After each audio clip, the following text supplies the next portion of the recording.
Do you sometimes feel awkward or uncomfortable when you're dancing, grooving in parties or in your chosen dance style, such as West Coast swing or commercial or hip hop and so on? Well, today we're going to look at how we can dance better with confidence.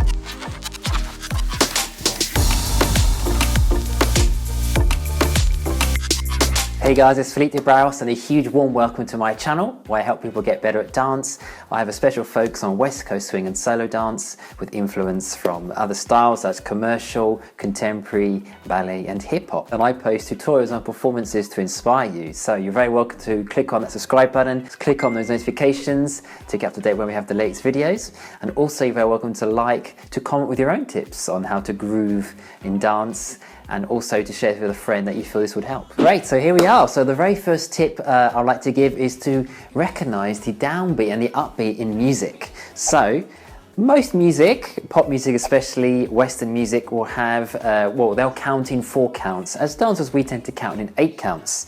And so for example, we might go 1, 2, 3, 4, 5, 6, 7, 8. Notice how I'm going down and then up. I'm going down on the odd numbers and up on the even numbers. So when you listen to the music, what you hear more like a bass sound on the odd numbers and a snare on the even numbers. So this could sound like boom, ka, boom, ka, boom, ka, boom, ka, and 1, 2, 3, 4, 5, 6, 7, 8. And so this is a really good start now to help you in your dancing, because for our next tip, we will be starting on those downbeats. So here's a cool song, nice slow one. We will identify that downbeat and the upbeat. 2, 3, 4, 5, 6, 7, 8. Boom, ka, boom, ka, boom, ka. And now to groove to it. 1. What is the next tip, I hear you asking? So we're going to introduce now a famous move which is called the 2-step. We could call it the step touch. And all it is that we're going to go step and touch, step and touch, step and touch, step and touch. So all we're doing is we're just transferring the weight to the other foot, tapping on this foot but not transferring weight, and then going back to where we came from and repeating on this side. There we are, nice and easy. So we're going to help you to be more relaxed by having your hands higher up as well, instead of having the hands down here, which can look a bit weird and uncomfortable and stiff. So it helps to put the hands a bit higher. And then we're going to think about starting on that downbeat to be our step. So it'll be our 1, 2, 3, 4, 5, 6, 7, and 8. Nice. Great, so we're added that step touch for our second element now. So we're now going to think about the hands. We did mention about it briefly already. So I like to have the hands a bit higher up. And as I'm doing my step touch, you might want to click like this. It adds a nice groove to it. So I'll have the hands, that clicking position is really nice, as you can see here. If I move a bit closer, you'll see. It's quite a nice sort of relaxed shape here. It's not like a weird shapes we're making with our hands and so on. And then you can click both fingers or one finger and do that step touch. You might want to click on the touch and touch and touch and touch. Right, nice, easy, isn't it? And so, next element we can add in as well is that we can change our hand position every 8 counts. So we've got it here on our side. Some people might even have it by the ribs like this dancing, depending what flavor you're feeling here. Can you see that the hands are kind of by the ribs? I might have them further forward, but that might be a bit weird. So a bit further back here. People might have the hands here, the elbows by the sides, making some nice groovy faces. And then we might put it higher up as well, like this. So what we could do is change positions every 8 counts as we're dancing. Then it adds some flavor. And 7, 8, and a 1, 2, 3, 4, 5, 6, 7, 8, and a 1, 2, 3, 4, 5, 6, 7, 8. You can even do the shoulders up and down. 2, 3, 4, 5, 6, and 7, 8. We can go around like this. 2, 3, 4, 5, 6, and a 7, and a 8. So there we are. We're about halfway through the video now, and I'd love to know, what are your tips for dancing with like that groove in clubs and so on, or in your chosen dance style? So post them in the comments below. We can help each other, and I'd love to hear what your thoughts are. So now we're going to look at phrasing. What is phrasing, I may hear you ask? Wow, phrasing, if we're counting in eights in the song, what we find that in the song, something's happening roughly every 8 counts. Like they might repeat the verse, or the melodies is repeating itself.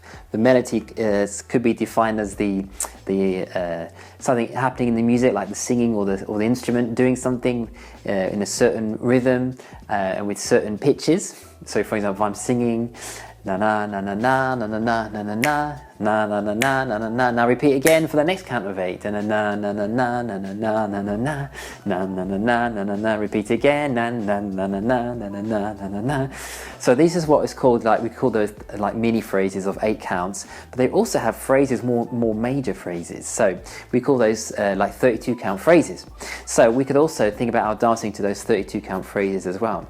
So we're changing our hand position maybe every 8 counts. But then the phrase, sometimes the energy of the song might change. It could go higher, could get lower, could be happier, could be sadder. And we can change our dancing according to that, couldn't we? So now we're adding lots of elements into our dancing. For example, I'm dancing here, and grooving away to the music like this. And then suddenly the music, the pitch might change. We might become losing a bit more energy, it'll be a bit more flowy, like this. So we're just dancing like this. And then suddenly, after 32 counts, the energy picks up again. We might go our hands higher, we may show it more in our face, with more energy, whee, hit that ceiling, and so on. For the chorus, for example, as we're doing our step taps. So the phrasing adds a really nice element as well into our dancing, to our grooving. However, I do encourage you, don't overthink it as well, because obviously we're learning all these different kind of tips and so on, but we could get stuck in our head thinking, where am I in the music? Oh, what's happening with the phrasing? And then I'm like, look like a stiff person dancing because I'm like too busy in my head. So yeah. That leads on to the next tip. And the next tip is just to relax and smile and enjoy it. That's why we dance in the first place, isn't it? So, you know, as long as you have that smile on your face, that's just, you know, and express that confidence. That's half the battle when we're dancing and step tapping. It might be the most simple thing in the world, but if you're smiling, that's what people want to see. Someone having a good time. You help them have a good time as well with your smile and dancing and so on.